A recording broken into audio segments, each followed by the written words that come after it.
E a Bíblia diz em Marcos 6:5 que Jesus não pôde fazer milagres. Gente, Ele é Deus. Como é que Ele não pode?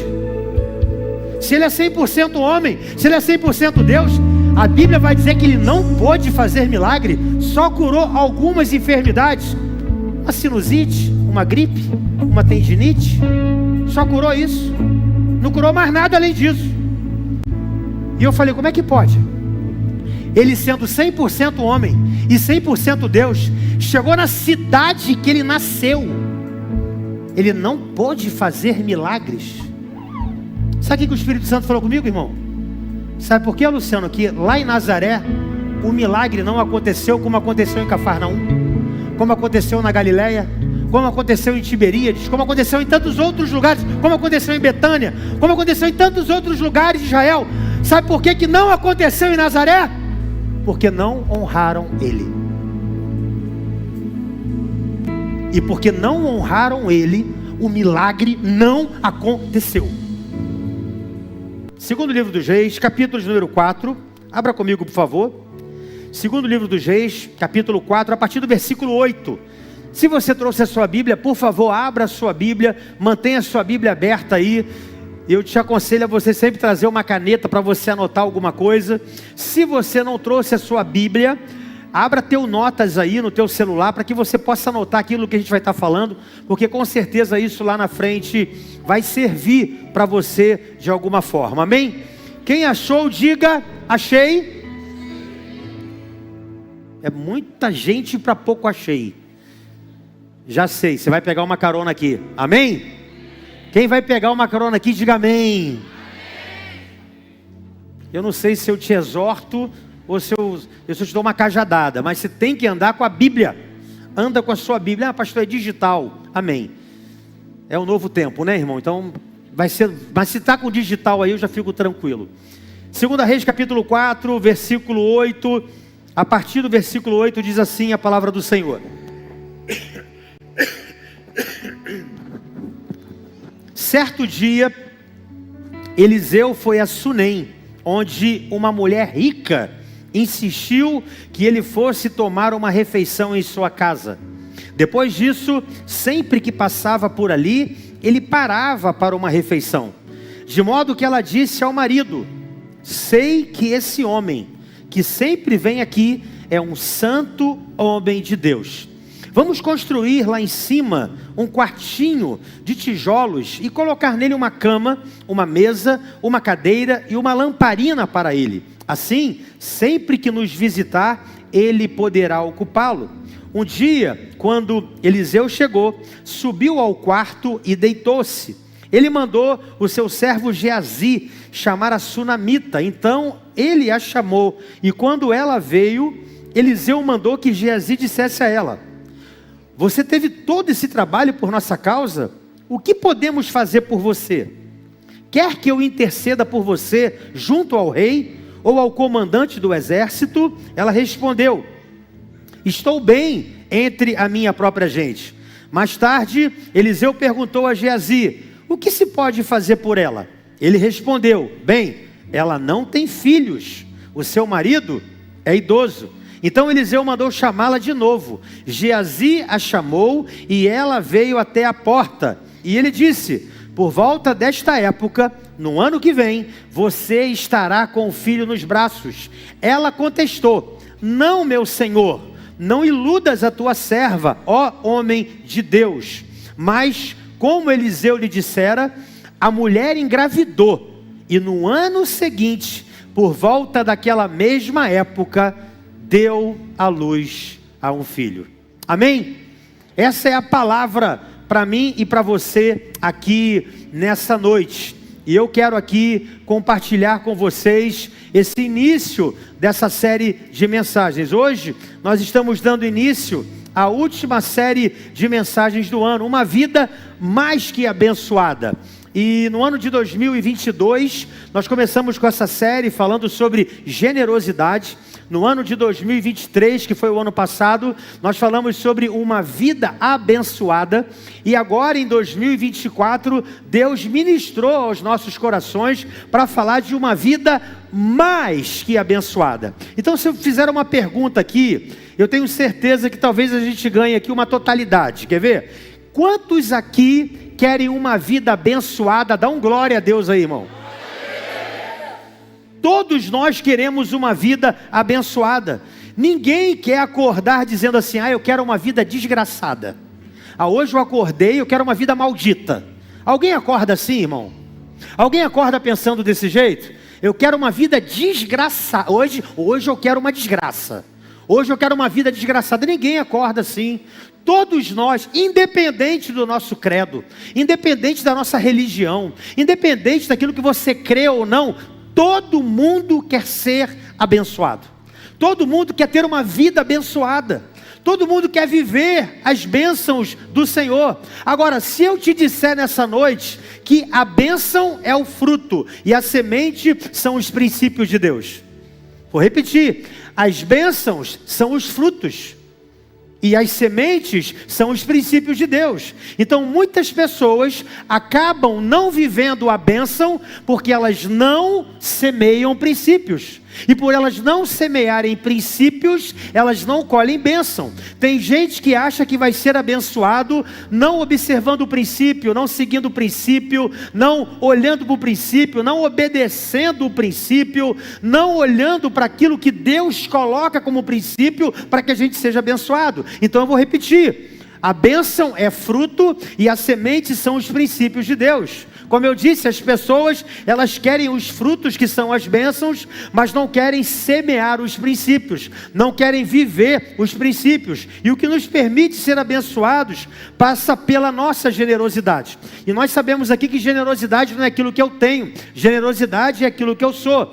Eu não tenho para ser generoso, eu sou. E por eu ser, eu sou generoso. Muitas pessoas também, elas querem ser pessoas próspera, e prosperidade também não é aquilo que eu tenho. Prosperidade é aquilo que eu vivo. Como eu vivo? Eu conheço pessoas que são ricas, mas não são prósperas. E eu conheço pessoas que são prósperas, mas elas não são ricas. Por quê? Porque prosperidade significa ausência de necessidade. Repita comigo: prosperidade significa ausência de necessidade.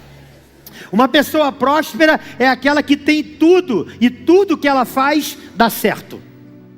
Eu falei hoje de manhã aqui, irmão, lá em casa, o esmalte da minha esposa dura 1 ano. O pessoal não acreditou, mas dura. Pasta de dente na minha casa não acaba. Existem algumas coisas da minha casa que não estragam. O que é isso? Prosperidade. Ausência de necessidade. E para dar início a essa série de mensagens, eu queria falar sobre o seguinte tema: o poder da honra. Coloca aqui o tema, por favor. O tema desse primeira mensagem desse mês agora de novembro é sobre o poder da honra. E o que é honra, pastor?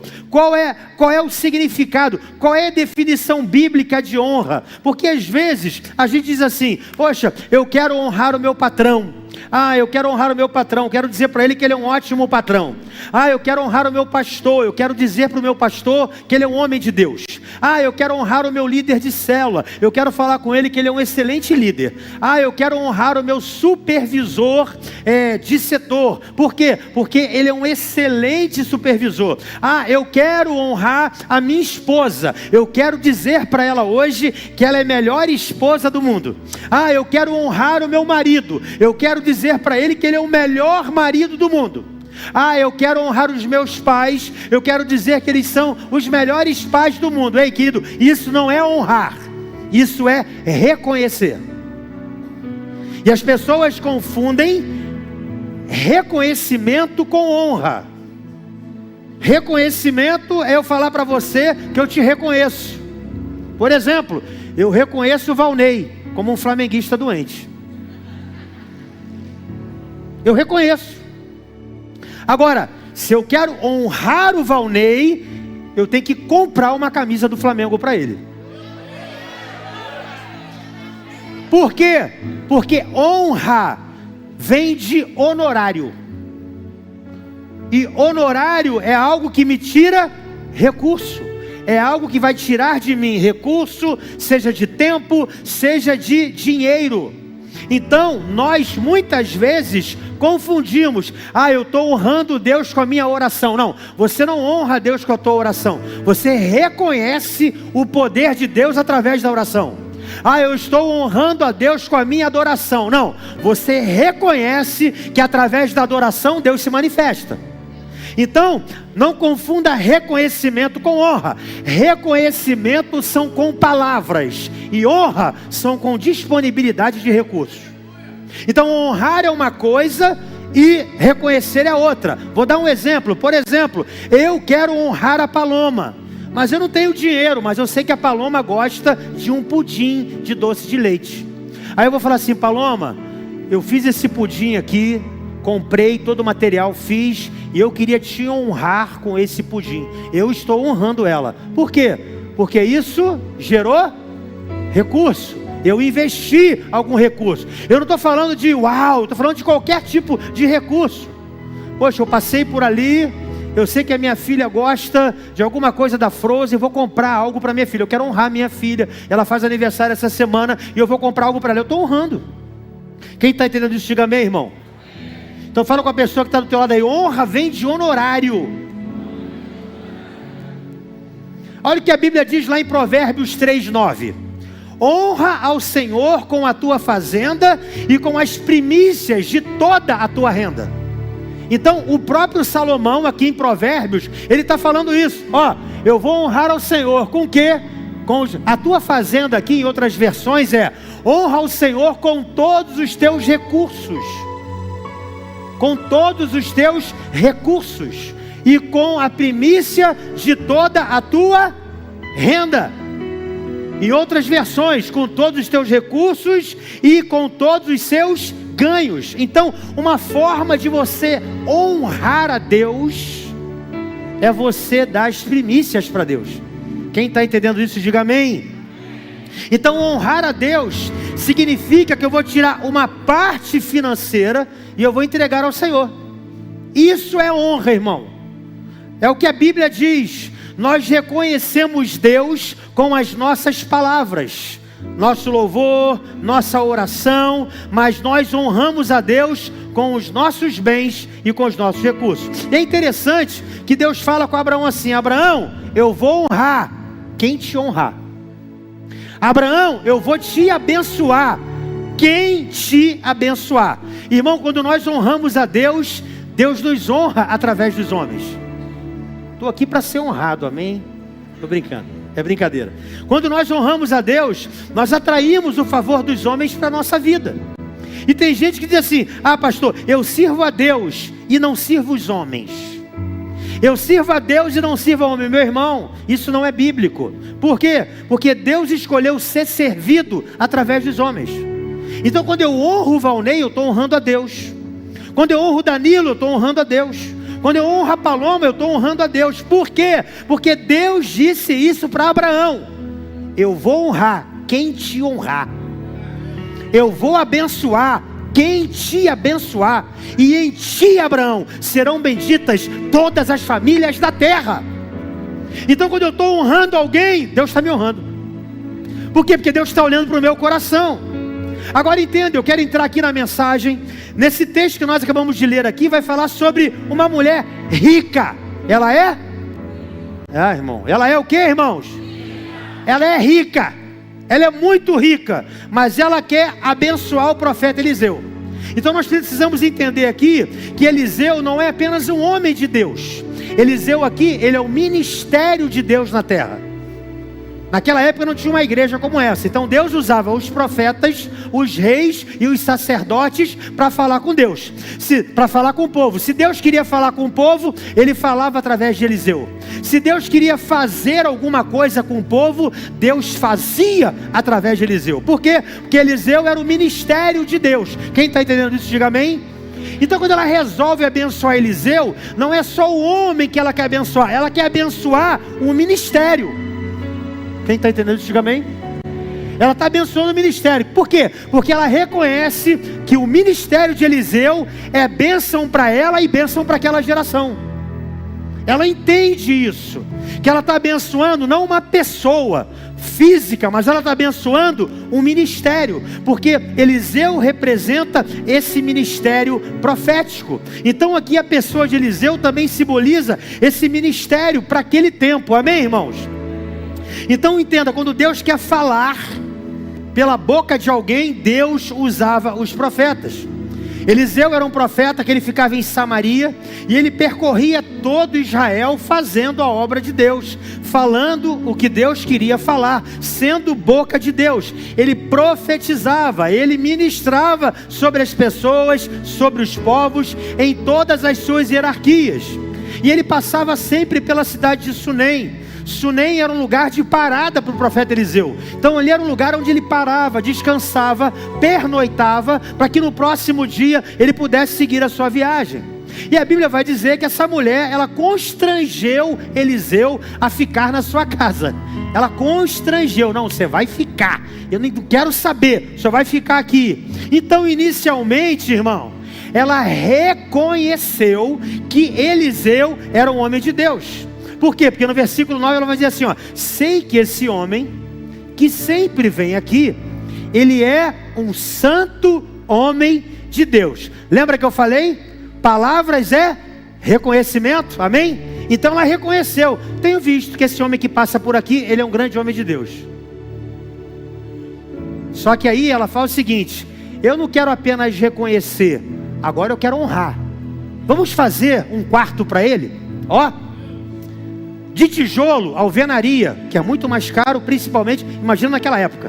Então ela fala assim, vamos fazer um quarto para eles, e vamos fazer um sobrado, que é muito mais caro. Uma casa do lado é barato, uma casa em cima é mais caro ainda. Então ela fala, vamos fazer um quarto em cima, porque ela já está tendo ali, o papai desceu aqui agora, porque ela já está tendo ali uma visão de quê? De cobertura. Vamos colocar o profeta sobre nós, vamos colocar o profeta sobre a nossa casa, vamos colocar o ministério sobre a nossa casa. Então eu quero honrar esse profeta, mas não vou colocar ele no terreno do meu lado aqui, não vou colocar ele no fundo do meu quintal, vamos fazer em cima. Eu quero que ele fique como cobertura da minha casa, do meu casamento, da minha família. Eu quero que ele seja a minha cobertura. Ei, meu irmão, você está andando com cobertura? Você está andando sobre cobertura? Você está alinhado ao ministério? Você está membrando no ministério? Você está fazendo parte do corpo de Jesus? Porque isso é você estar sobre uma cobertura. E essa mulher fala, façamos em cima, obra de alvenaria. E não vamos fazer só o quarto não, vamos botar uma cama, vamos botar uma mesa, vamos botar uma cadeira, vamos colocar o candeeiro, vamos mobiliar. Eu já entendo outra coisa dessa mulher aqui, que essa mulher é uma mulher que começa e termina todo o projeto que ela inicia. Nós vamos começar, mas nós vamos terminar. Eu aprendo outra coisa com essa mulher aqui, que ela vai fazer o seguinte, olha, além disso, ela fala com o marido, porque embora ela tenha uma revelação de Deus para abençoar alguém, ela sabe que tem uma aliança com o marido, ela não pode fazer nada sem a anuência do marido, mesmo sabendo que isso é de Deus e que vai abençoar o ministério, mas ela consulta o marido, podemos fazer? E o marido, vamos fazer. Ela entende que não é abençoando alguém que ela vai quebrar uma aliança com o marido, uma aliança de cumplicidade, uma aliança de entendimento. Quem está entendendo isso, diga amém. Então marido e mulher, tudo que você fizer, por favor, participe o seu cônjuge antes de você fazer, mesmo fazendo para a obra de Deus. Senti um silêncio aqui agora. Eu não sei se isso é bom ou se isso é ruim. E aí ela fala, vamos construir lá em cima. E quando ela decide honrar, aí irmão, aqui que está aqui o cerne da mensagem. Eu já vou entrar aqui na mensagem.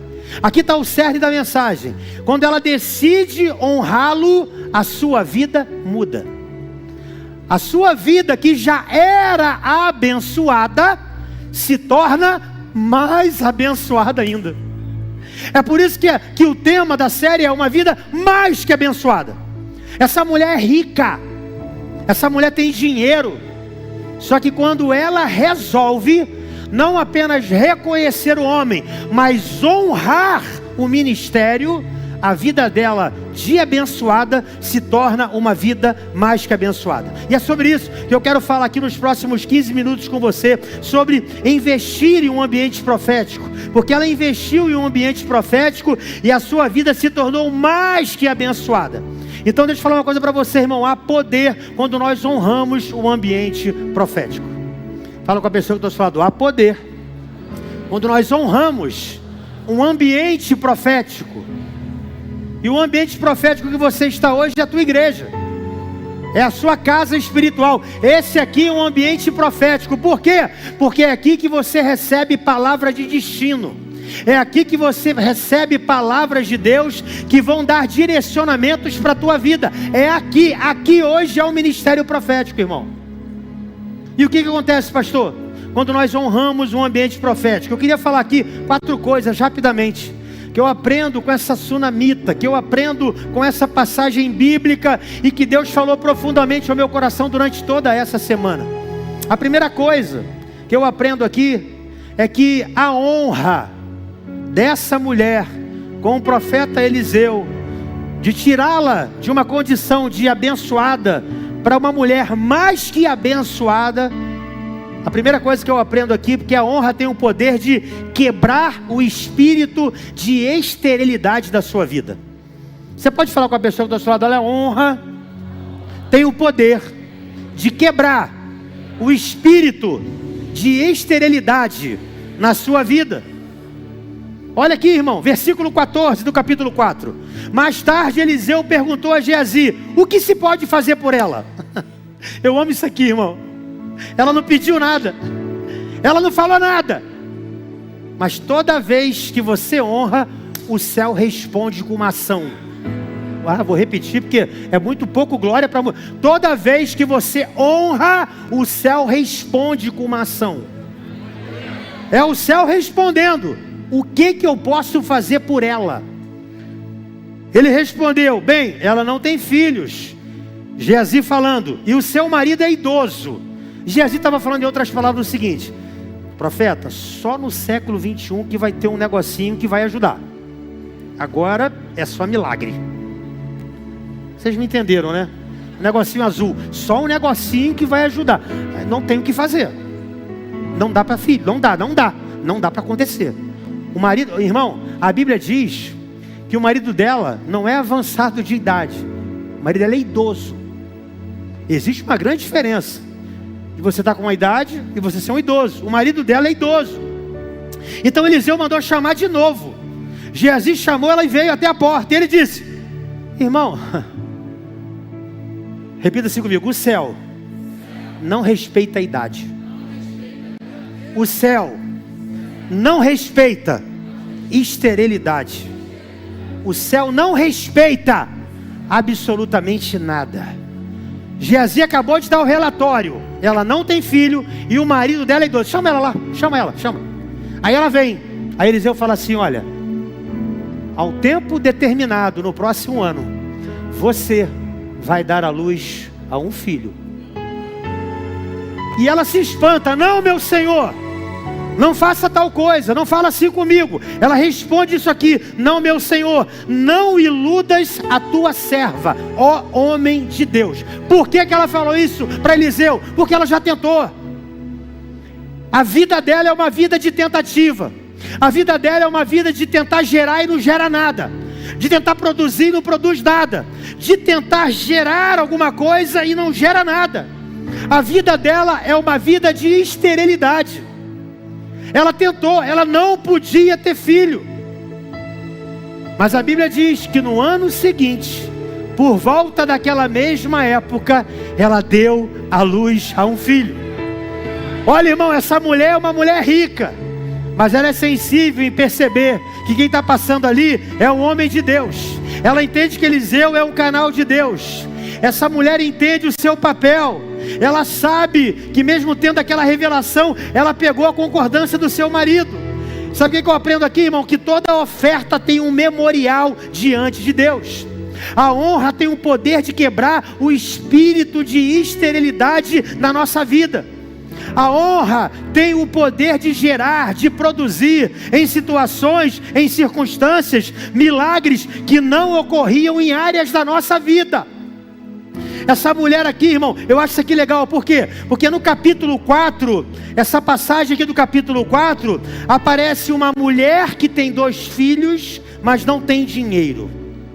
E a partir do versículo 8, aparece uma mulher que tem dinheiro, mas não tem filho. Está lá no capítulo 4, é a viúva do azeite, tem 2 filhos, mas não tem dinheiro.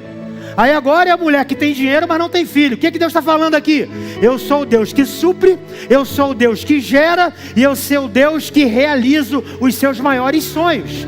Então é o Deus que tem provisão, é um Deus que realiza sonho, é um Deus que sabe o desejo do nosso coração. Então levanta a mão que eu vou profetizar aqui nessa noite, irmão. Deus é o Deus que provê recursos, Deus é o Deus que vai fazer você gerar aonde você não gerou, Deus é o Deus que vai fazer você produzir em situações que você nunca produziu, Deus é o Deus que vai fazer coisas acontecerem aonde áreas da tua vida nunca aconteceu. Por quê? Porque Ele é o Jeová Jireh, Ele é o Deus que tudo provê, e Ele é o Deus que ainda realiza os nossos maiores sonhos. Qual era o sonho dessa mulher? Gerar. O que o céu respondeu para ela? Você vai gerar. Aí ela veio para o natural, não dá, eu já tentei. Ele fala, então ao cabo desse mesmo tempo, no ano que vem, você vai gerar. Essa mulher tentou, querido, por muitas vezes engravidar, e ela não conseguiu. Sabe? Quando nós honramos a Deus, o próprio Deus quebra todo espírito de esterilidade na nossa vida. Eu não sei que área você chegou aqui nessa noite em que você não está conseguindo gerar, em que você não está conseguindo produzir. Talvez é o seu útero, talvez seja a sua madre que esteja cerrada, mas talvez não seja a sua madre, talvez não seja o seu útero, mas talvez seja a tua empresa.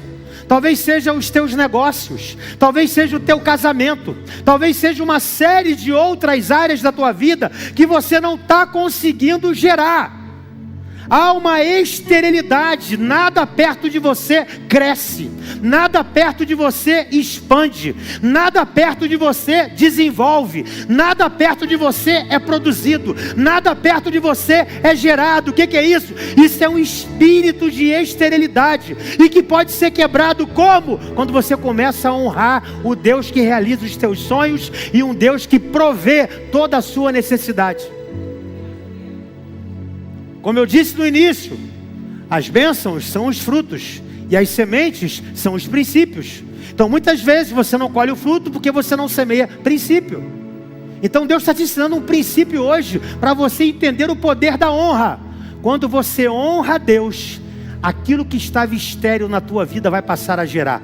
Levanta a mão que eu vou profetizar sobre a tua vida, meu irmão. Eu declaro sobre a tua vida que a partir de hoje, toda a área de esterilidade da tua vida, tudo aquilo que não estava sendo gerado, produzido, em alguma circunstância, em alguma situação, a partir do momento que você entender que você vai passar a honrar esse Deus que você veio cultuar nessa noite, aquilo que não estava dando nenhum resultado e nenhum efeito, a partir de hoje, você vai começar a gerar pelo poder da palavra que está sendo liberada nesse altar, nessa noite, meu irmão. Pode aplaudir a Ele.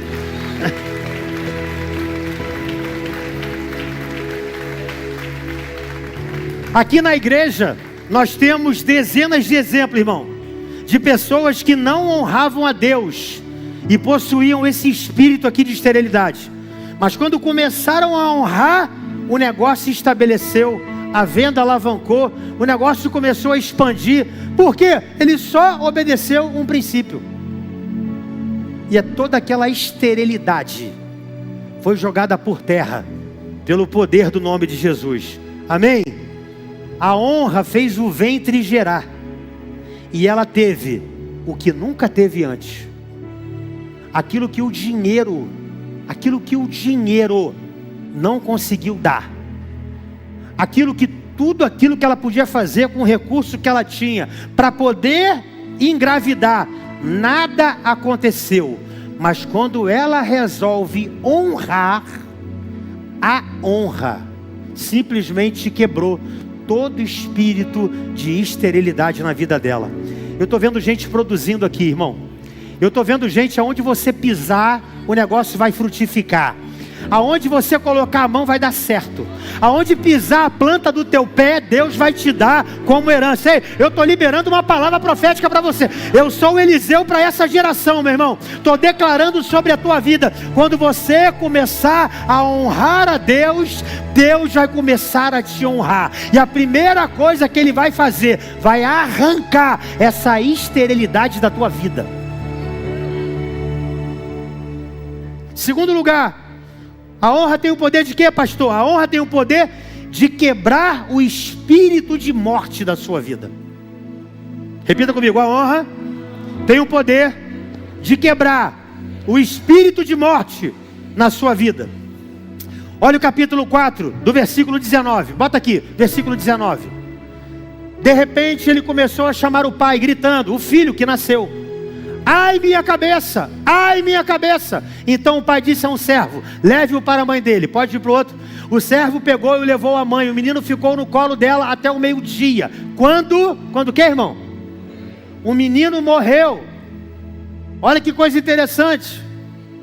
O menino morreu. Era um adolescente. Repita comigo, morte precoce. Não, irmão, repita de novo, morte precoce. Agora olha o versículo 32. Bota o 32 aí. Versículo 32. Quando Eliseu chegou a casa, lá estava o menino morto. Estendido aonde? Na cama que ela investiu. Colchão, estrado, madeira. A cama que ela investiu. Pode colocar. Ele entrou, fechou a porta e orou ao Senhor. Então deitou-se sobre o menino, boca a boca, olhos com olhos, mas mãos com mãos. Enquanto se debruçava sobre ele, o corpo do menino foi se aquecendo. Eliseu levantou-se e começou a andar pelo quarto.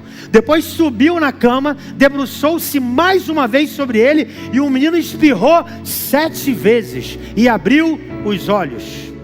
Eliseu chamou Geazi e o mandou chamar a sunamita, e ele obedeceu. Quando ela chegou, Eliseu disse, pegue o seu filho. Quando nós temos o princípio da honra, a honra, querido, tem esse poder de quebrar o espírito de morte precoce na nossa vida. Entenda, aonde a honra, o espírito de morte não chega antes da hora. Ele pode até vir, mas ele vai sair em nome de Jesus. Por quê? Porque a honra tem esse poder de arrancar o espírito de morte prematura na nossa vida. O menino morreu, sua mãe o coloca em cima da cama. Que cama, pastor? A cama que ela semeou para o ministério profético. Tinha uma semente ali, irmão. A semente da honra estava ali. Hebreus 11:4 vai dizer, a semente de Abel, que até hoje fala. A semente de Abel, que até hoje clama. A semente de Abel, aquela semente lá que Abel ofertou e que criou uma inveja em Caim. O autor aos Hebreus vai dizer que a semente de Abel até hoje fala. Então aquela semente que ela investiu para honrar o ministério se tornou o local do milagre. O milagre aconteceu em cima da honra. Aí eu vou repetir para você entender. O milagre aconteceu em cima da honra. O menino foi ressuscitado em cima da semente, em cima da honra. Quem está entendendo, diga amém, meu irmão. Sabe, olha o versículo 33 e 34, já falei para você. Sabe, o profeta sobe, eu acho isso aqui interessante, irmão. O profeta sobe para o quarto, que era um sobrado, amém? Aí o profeta fala assim, ó, Geazi, fica aí com ela. Aí o profeta sobe. Ele está lá, a Bíblia diz que ele andou para um lado, para o outro. Aí ele foi, fez, voltou, foi, fez. O profeta sobe para o quarto e ela fica embaixo com o moço. Ela não estava vendo o que estava acontecendo em cima. Mas o fato dela não estar vendo o que está acontecendo em cima, não significa que não tem nada acontecendo em cima. Vou repetir para você pegar, irmão. o download aqui, faltou luz hoje aqui, está sem internet. Ela está aqui embaixo. Ela não está vendo o que está acontecendo aqui em cima. Ela está aqui.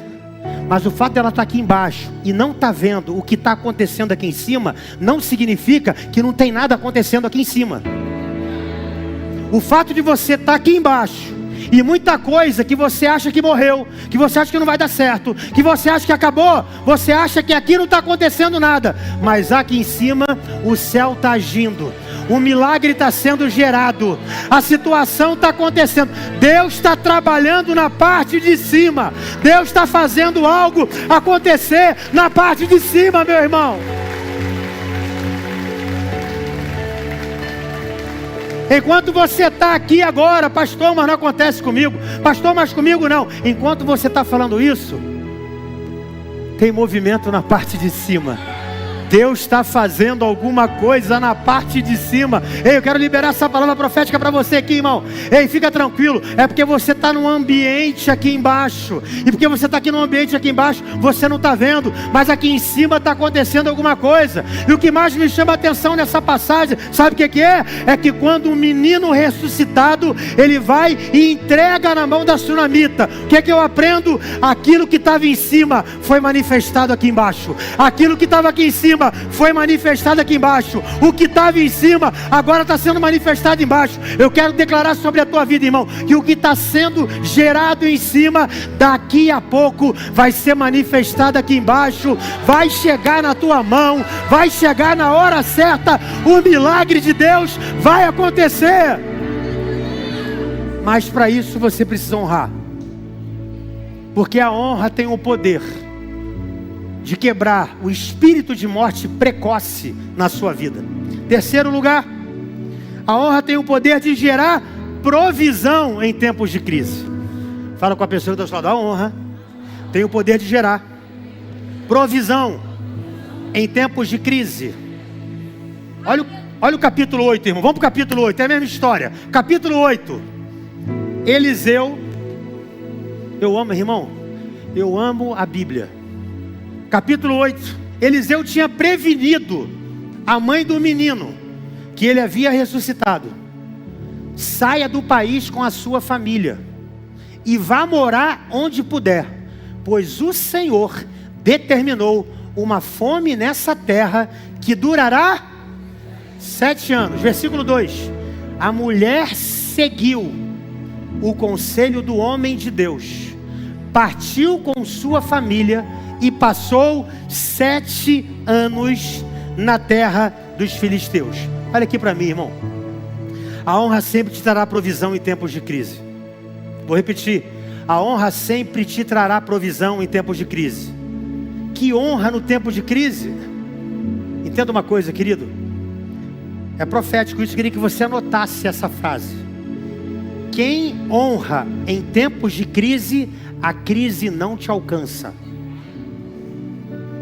Entenda uma coisa, querido, quando você investe no ministério profético, Deus não permite a crise te pegar de surpresa.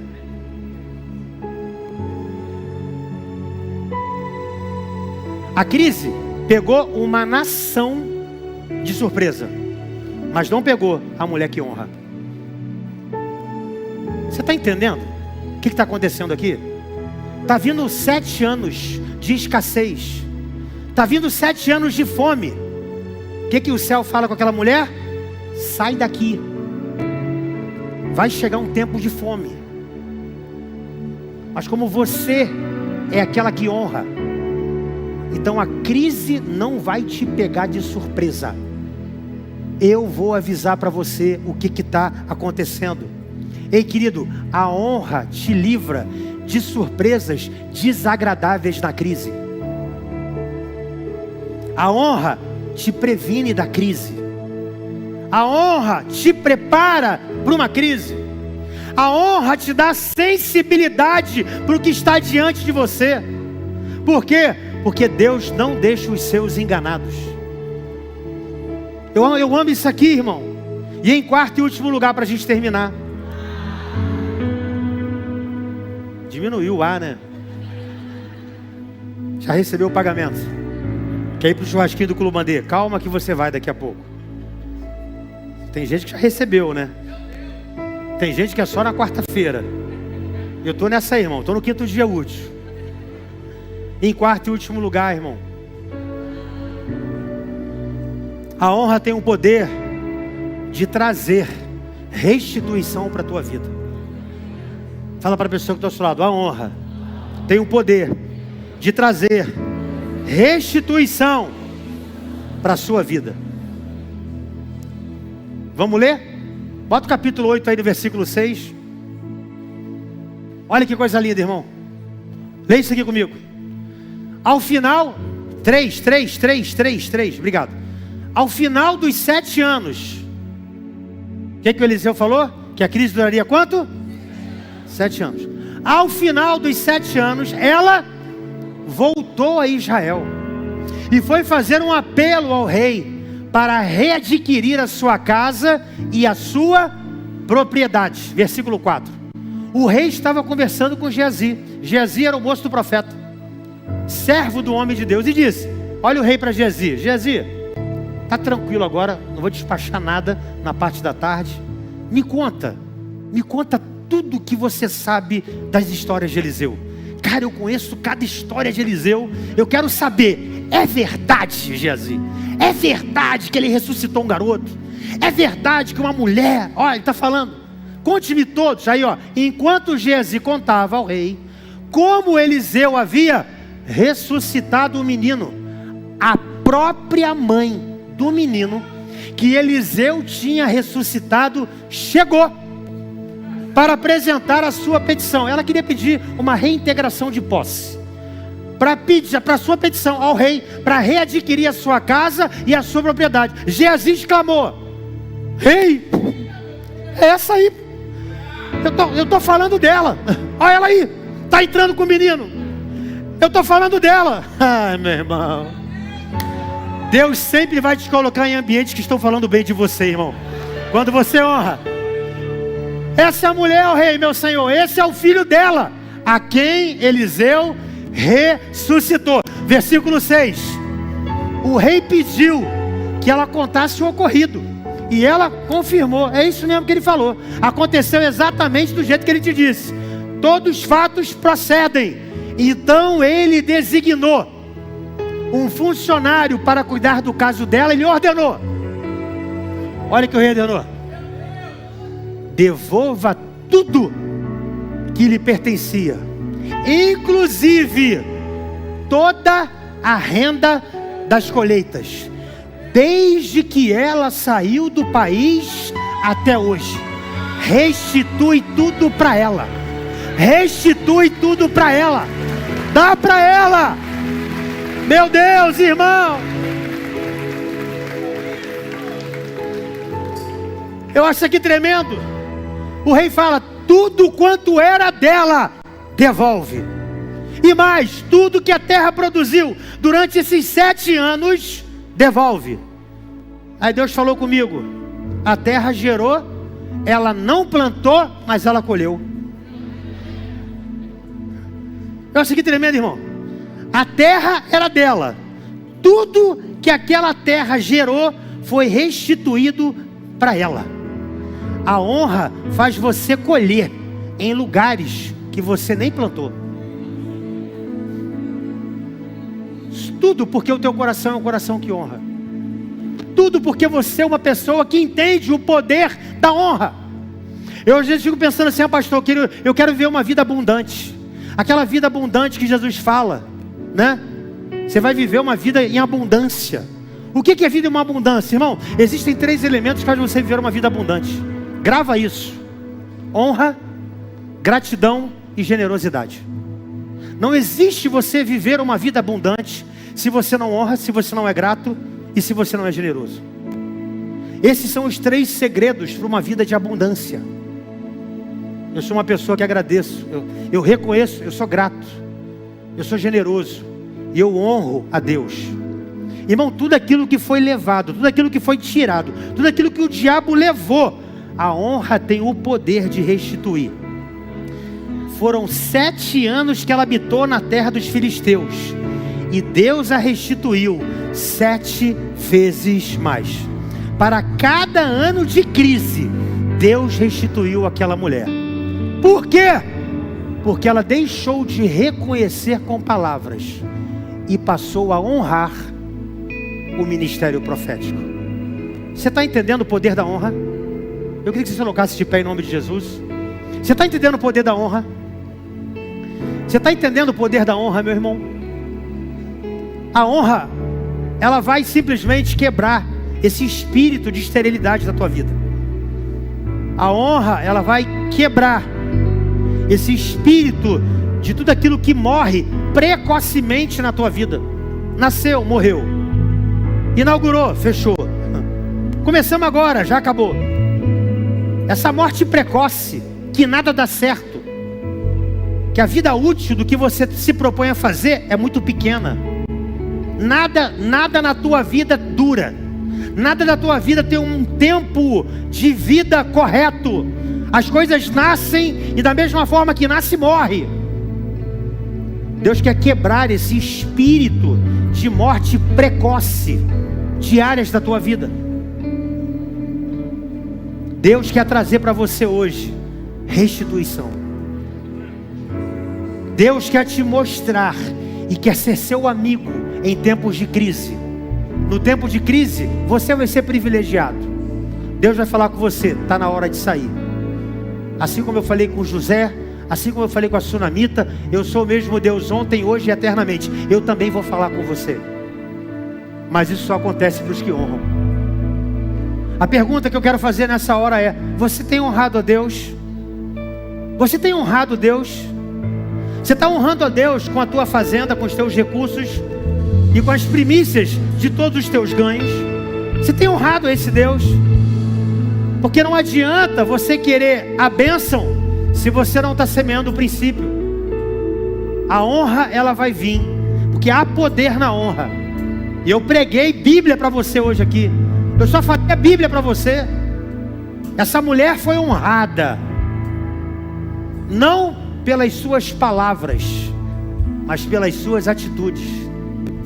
E as suas atitudes vão determinar a sua altitude. Você vai pegar de novo.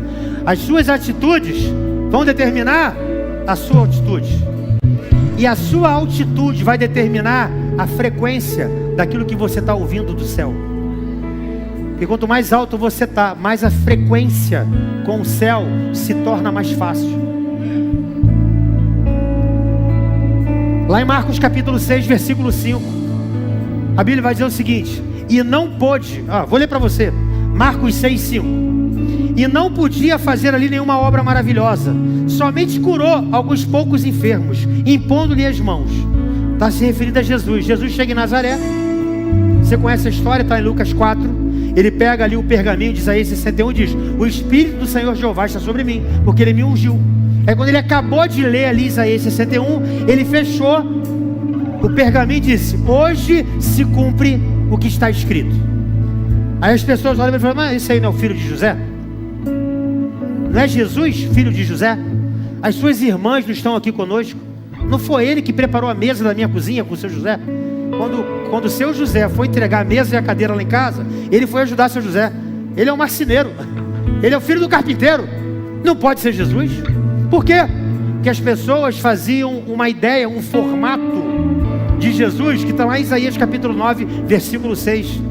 E Ele será maravilhoso, conselheiro, Deus forte, Pai da eternidade, príncipe da paz. Então eles achavam que Jesus viria como um príncipe, num cavalo branco. Vou livrar vocês do povo romano. Mas Jesus veio como Nazareno. E a Bíblia diz em Marcos 6, 5, que Jesus não pôde fazer milagres. Gente, Ele é Deus. Como é que Ele não pode? Se Ele é 100% homem, se Ele é 100% Deus, a Bíblia vai dizer que Ele não pôde fazer milagre, só curou algumas enfermidades. Uma sinusite, uma gripe, uma tendinite, só curou isso. Não curou mais nada além disso. E eu falei: como é que pode? Ele sendo 100% homem e 100% Deus, chegou na cidade que Ele nasceu, Ele não pôde fazer milagres. Sabe o que o Espírito Santo falou comigo, irmão? Sabe por quê, Luciano? Que lá em Nazaré, o milagre não aconteceu como aconteceu em Cafarnaum, como aconteceu na Galileia, como aconteceu em Tiberíades, como aconteceu em tantos outros lugares, como aconteceu em Betânia, como aconteceu em tantos outros lugares de Israel. Sabe por que não aconteceu em Nazaré? Porque não honraram Ele. E porque não honraram Ele, o milagre não aconteceu. Irmão, está na Bíblia, Marcos 6,5. Olha em casa. E não pôde fazer. Eu estou falando de Deus, que traz à existência o que não existe como se já existisse. Eu estou falando de Deus, que está lá em Lucas 1,37. Haveria alguma coisa impossível para Deus? Esse Deus chegou e falou assim: eu não posso fazer milagre aqui. Por quê? Porque eu não estou sendo honrado. E aonde não tem honra, não tem sinal do céu. Aonde não tem honra, não tem milagre. Aonde não tem honra, não tem sinais, não tem maravilhas e não tem prodígios. Sabe o poder da honra? É nós olharmos hoje e falar assim: Senhor, eu quero te honrar. Eu quero honrar, mas eu quero honrar de todo o meu coração. Então nessa hora, querido, tem que você colocar essa mão no teu coração, você fechasse os seus olhos. Nós vamos adorar o Senhor.